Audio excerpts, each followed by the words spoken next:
বিৰুদ্ধে হৰপ হৈ পৰিছে অসম জাতীয় পৰিষদৰ সভাপতি লুৰিণজ্যোতি গগৈ। তেওঁ মন্তব্য কৰিছে আৰু চৰকাৰক সমালোচনা কৰিছে। সাধাৰণ ৰাইজক নিৰাপত্তা দিয়াত সম্পূৰ্ণৰূপে ব্যৰ্থ হৈছে অসম আৰক্ষীৰ চোৰাংচোৱা আৰু গৃহ বিভাগ। নৈতিক দায়িত্ব স্বীকাৰ কৰি পদত্যাগ কৰিব লাগে মুখ্যমন্ত্ৰী ডক্টৰ হিমন্ত বিশ্ব শৰ্মাই। স্বাধীনতা দিৱসৰ প্ৰাক্ষণত বা স্বাধীনতা দিৱসৰ সময়ত সকলোৱে জানে যে আৰক্ষী তথা নিৰাপত্তা আৰক্ষী বাহিনীয়ে গোটেই সমগ্ৰ অসমতে বিভিন্ন প্ৰান্তত গিজগিজাই থাকে আৰু সাধাৰণ ৰাইজকো কেতিয়াবা চেকিংৰ নামত হাৰাশাস্তি কৰাৰ অভিযোগ উত্থাপন হয়। কিন্তু তেনে এটা টিমে বা তেনে নিৰাপত্তা আৰক্ষীয়েই হওক বা আৰক্ষীয়েই হওক, চোৰাংচোৱা বিভাগেই হওক বা চৰকাৰ প্ৰশাসনেই হওক, তেনেসকলে কিয় সংবাদ মাধ্যমত বাতৰি সম্প্ৰচাৰৰ পাছতহে যে গম পালে আলফাই ৰাজ্যৰ কেইবাটাও স্থানত আলফা স্বাধীনে বোমা সংস্থাপন কৰিছে। সংবাদ মাধ্যমৰ খবৰৰ পাছতহে কিয় গা লৰিল ৰাজ্য চৰকাৰ বা প্ৰশাসনৰ? এই প্ৰশ্ন কৰিছে অজাপৰ সভাপতি লুৰিণজ্যোতি গগৈয়ে।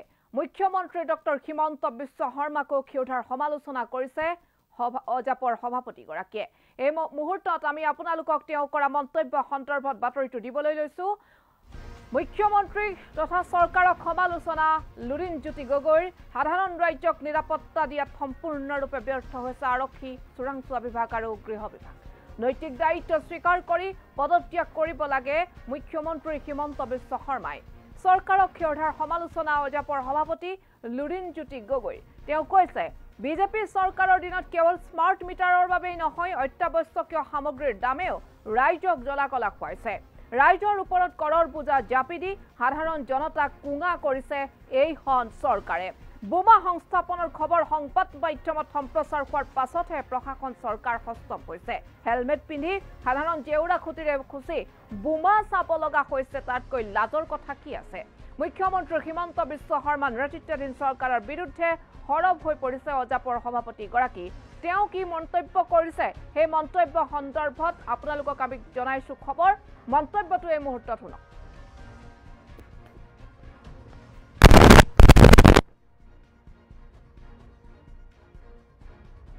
দিনত অকল স্মাৰ্ট মিটাৰ বুলিয়েই নহয়, আন বিভিন্ন ধৰণৰ অত্যাৱশ্যকীয় সামগ্ৰীৰ মূল্য বৃদ্ধি, কৰ কাটলৰ বোজা বঢ়োৱা, তাৰ উপৰিও পেট্ৰল, ডিজেল, গেছৰ দাম বৃদ্ধি, জীৱনদায়িনী ঔষধৰ দাম বৃদ্ধি, ঘৰ বন্ধা সামগ্ৰীৰ দাম বৃদ্ধি, এইবোৰে সাধাৰণ জনতাক সৰ্বশ্ৰান্ত কৰিছে। এতিয়া শেহতীয়াকৈ স্মাৰ্ট মিটাৰ যিটো তেওঁলোকে ইণ্ট্ৰডিউচ কৰিলে বা যিটো তেওঁলোকে দিলে, তাৰ ফলত আমি দেখিছোঁ যে আগতে যাৰ লাইটৰ বিল 800 টকা আছিল, এতিয়া 2300 বা 2700 টকা হৈছে। তাৰমানে 3 গুণ 4 গুণ বাঢ়িছে।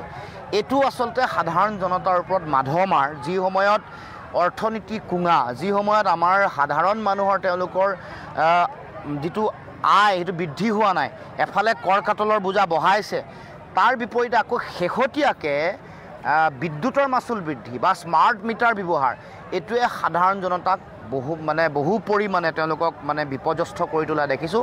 গতিকে আমি ক'ব খোজোঁ যে যি সময়ত বেলেগ বেলেগ ৰাজ্যত বিনামূলীয়াকৈ বিদ্যুতৰ যোগান ধৰিছে, সেই সময়ত চৰকাৰে সাধাৰণ জনতাৰ টেটু চেপি চৰকাৰ চলাবলৈ বিচৰা যিটো মানসিকতা, এইটো বন্ধ কৰিব লাগিব আৰু এনেকুৱা ধৰণৰ হঠকাৰী সিদ্ধান্তক আমি বিৰোধিতা কৰিছোঁ, বন্ধ কৰিবৰ কাৰণে দাবী উত্থাপন কৰিছোঁ।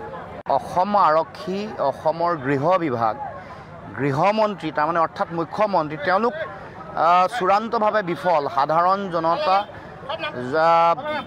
মানুহৰ জীৱন আৰু সম্পত্তিৰ নিৰাপত্তা দিয়াত চৰকাৰ চূড়ান্তভাৱে বিফল। যি সময়ত স্বাধীনতা দিৱসৰ সময়ত আৰক্ষী, অৰ্ধসামৰিক বাহিনীয়ে গিজগিজাই থাকে, চাৰিওফালে তেওঁলোকৰ তালাচী চলায়, সাধাৰণ জনতাৰ ওপৰত কেতিয়াবা হাৰাশাস্তি কৰাৰো অভিযোগ আহে, কিন্তু তাৰ পাছতো স্মাৰ্ট পুলিচৰ কথা কৈ থকা মুখ্যমন্ত্ৰীয়ে বিভিন্ন ধৰণৰ তেওঁ নিৰাপত্তা বা অসমত শান্তিৰ কপৌ অহা বুলি কোৱা, আস্থা বাতিল কৰা বুলি মিছাকৈ মানুহক কৈ অসমলৈ শান্তি ঘূৰি অহাৰ কথা কোৱাৰ সময়তে চৰকাৰৰ সকলো ধৰণৰ তেওঁলোকৰ চোৰাংচোৱা বাহিনী, তেওঁলোকৰ ইণ্টেলিজেন্সৰ তথ্য পাতি সকলোতে বিফল হৈ এইবাৰ 25টা ঠাইত আলফাই বোমা সংস্থাপন কৰা বুলি বাতৰি পৰিৱেশন কৰিলে। তেতিয়াহে আমি দেখিছোঁ যে চৰকাৰ সক্ৰিয় হৈছে, প্ৰশাসন সক্ৰিয় হৈছে।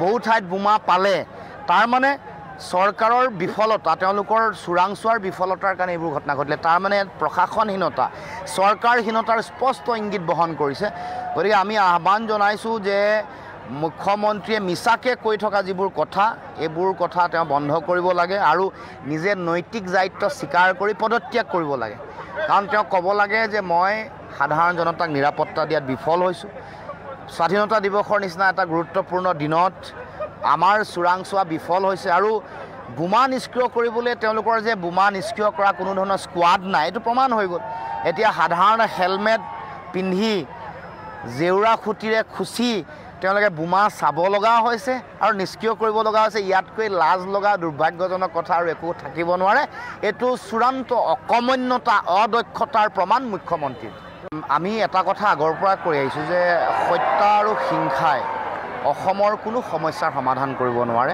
গতিকে আমি পৰেশ বৰুৱা ডাঙৰীয়াক আহ্বান জনাইছোঁ যিটো আলোচনা প্ৰক্ৰিয়া এই আলোচনা প্ৰক্ৰিয়ালৈ আগবাঢ়িব লাগে চৰকাৰেও সন্মান সহকাৰে আলোচনা প্ৰক্ৰিয়াত অংশগ্ৰহণ কৰিব লাগে কোনো ধৰণৰ যিবোৰ শেহতীয়াকৈ যিবোৰ দেখিছোঁ যে মুখ্যমন্ত্ৰীও কৈছিল যে তেওঁ মুখ্যমন্ত্ৰী হোৱাৰ পাছতে আলোচনাৰ মজিয়ালৈ পৰেশ বৰুৱাক আনিব চুক্তি স্বাক্ষৰ আলোচনাপন্থী আলফাৰ লগত চুক্তি স্বাক্ষৰোৱাৰ সময়তো কৈছিল যে পৰেশ বৰুৱাক আলোচনাৰ মজিয়ালৈ আনিব কিন্তু কাৰ্যত দেখিলোঁ যে আচলতে ইয়াত চূড়ান্তভাৱে বিফল হৈছে এতিয়া মই কেন্দ্ৰীয় চৰকাৰৰ গৃহ মন্ত্ৰণালয়ক মই আহ্বান জনাইছোঁ তেওঁলোকে এই বিষয়টো আলফাৰ যিটো বিষয় এই বিষয়টো যাতে তেওঁলোকে আলোচনাত বহি এই বিষয়টো নিষ্পত্তি কৰিবৰ কাৰণে ইয়াৰ সমাধান সূত্ৰ উলিয়াবৰ কাৰণে সন্মানজনকভাৱে গোটেই বিষয়টো আলোচনা কৰিবৰ কাৰণে যাতে প্ৰচেষ্টা হাতত লয় আৰু পৰেশ বৰুৱা ডাঙৰীয়াই যাতে এই গোটেই বিষয়টোত তেওঁ সন্মতি প্ৰদান কৰে বিষয়টো সন্মানজনক হ'ব লাগিব এই কথা আমিও ভাবোঁ যে দীঘলীয়া এটা সংগ্ৰাম দীঘলীয়া এটা জাতীয় প্ৰশ্নৰ